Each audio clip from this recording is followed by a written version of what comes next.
If you want to change your wallpaper on iPad 10th generation, let's see that. First unlock your lock screen, then swipe down here, then long press over here on the empty space. Then you can see this option change. Here you can slide like this, and if you want to add a new wallpaper, click plus, and here you can select any of this wallpaper. Let's say I select this one, and here you can customize these things, time, everything, and this is some options like planets change, Uranus, oh it's okay. Then click add. This is how it looks like. Just click set as wallpaper pair.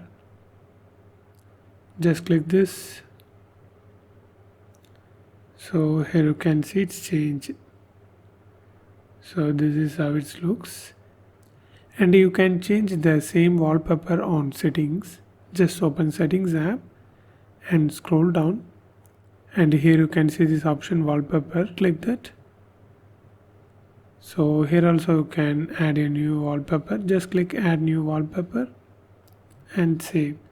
Just tap and change the filter, add, set as wallpaper pair, and that's it.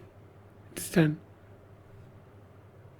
So these are the two ways to change the wallpaper on iPad 10th generation. And if you want to know more videos about iPad 10th generation, watch these videos.